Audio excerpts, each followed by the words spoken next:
The client needs to decide whether she's going to rent out her apartment unfurnished through an agent or furnished through Airbnb or sell it and invest into unit trusts. These are the calculations for the future values of the property. For renovation costs, the stove needs to be replaced, and to replace it now it will cost 5,000. Otherwise, it's going to incur a cost of 1.2% per month if it's not replaced in the next 2 years. These amounts show how much she's going to spend eventually if she does not replace the stove right now. These delayed costs can be avoided if she decides to replace the stove now. I therefore highly recommend that she avoids these costs and spend the 5,000 to replace the stove immediately. To decide whether to replace the tiles and carpets with laminated flooring, I looked at how much it would cost to clean the carpet each year. Because carpets need cleaning each and every year. It is 500 to clean the carpet in 2018, and therefore these amounts increase with inflation. Replacing the tiles and the carpet with laminated flooring is going to cost 35,000 now and 500 in the next 5 years, which is going to be 35,500 in total for laminated flooring.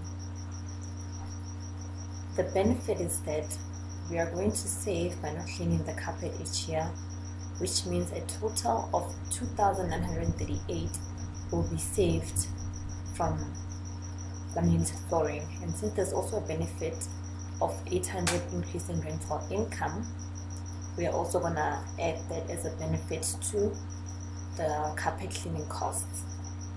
Even though these benefits are there, there'll still be a loss if laminated flooring is used.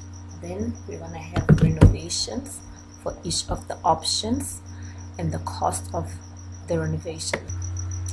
Here, these are the revenues that come with each of the options, which I will evaluate in detail later on with the expenses. To find the escalation factors for levies, rates and taxes, I looked at historical data provided and the percentage increase each time the amount changed.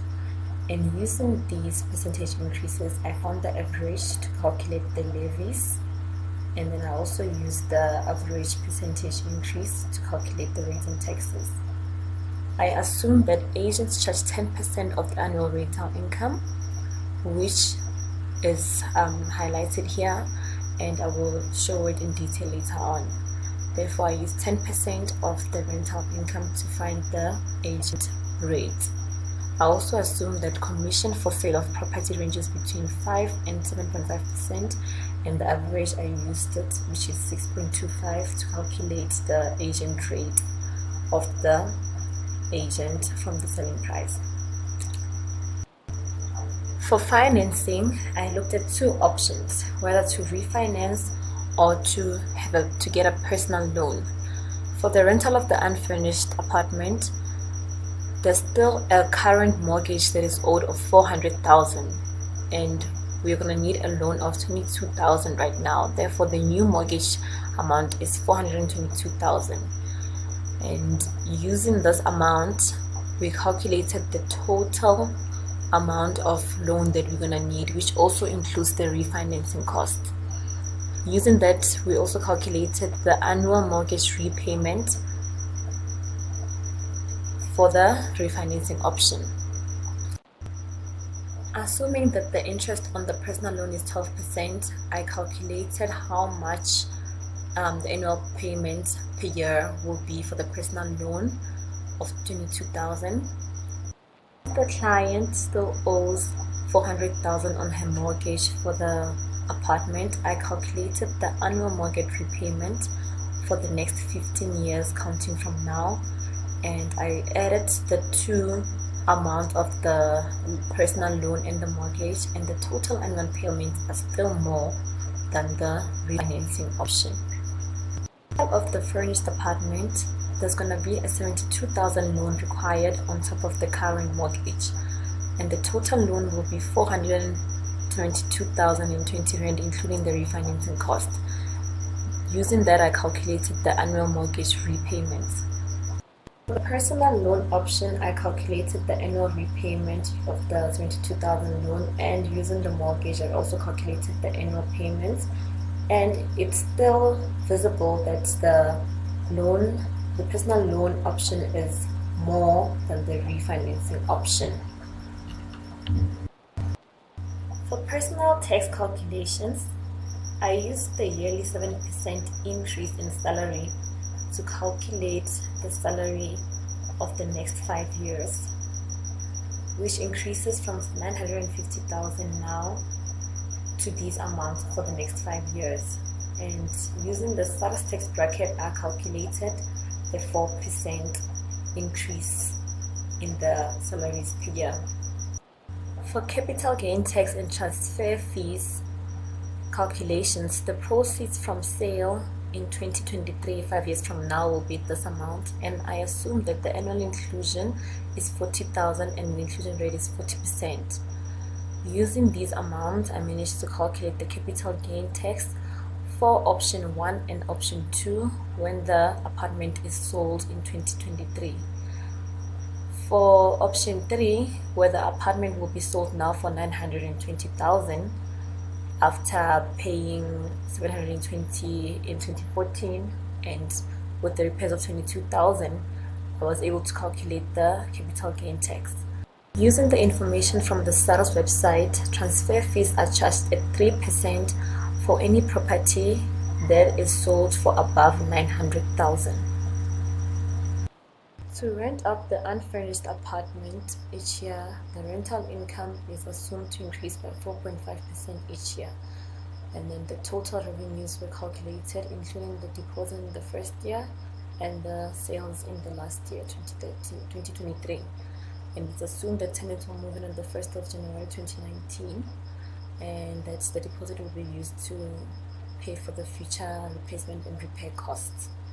The expenses were also calculated using the cleaning and maintenance costs, the levies, rates and taxes, and the agent commissions, which were assumed to be 10% of the rental income each year.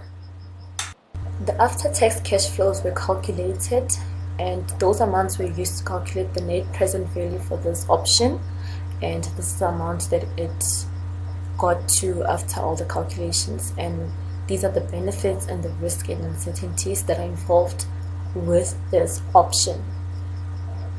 To rent out the furnished apartment on a short-term basis through Airbnb, the price per night was assumed to be $550. This price increases with inflation each year. The occupancy rate is assumed to be 60% each year, which means that's 219 nights out of 365 nights in a year. Using that occupancy rate, we calculated the rental income that is expected per year, and we were able to find the revenues from this investment option from the rental income and the sale of property in 2023. To calculate the operating expenses for this option, we looked at the replacement and repair costs for each year, which we assumed to be 15% of the annual rental income, and the commissions for agents, we assumed it to be 10% of the rental income. Therefore, the total expenses were calculated using the repairs and replacements, cleaning and maintenance, levies, rates and taxes, and also agent commissions. We also used the after-tax cash flows to calculate the net present value for this option, and also looked at the benefits and risks involved with this option. For the option of selling the property now, we're going to receive sales of 920,000, and we're going to deduct the mortgage and the renovation costs from that. Then we're going to assume that the amount that is available is going to be split equally amongst 3 unit trust portfolios, and we're going to assume that these unit trusts are from Old Mutual. Earnings from each unit trust portfolio will be reinvested each year. For the investment fees, I used the information from the Old Mutual website, and I calculated how much the unit trust fees and the financial advisor fees are for each unit trust for each year, and it gave me the total for the expenses, including the agent rates. Net present value was calculated using the after-tax cash flows, and it's clear from the results that the first option has the highest NPV, which means that renting out the unfurnished apartment is the best option with the most benefits.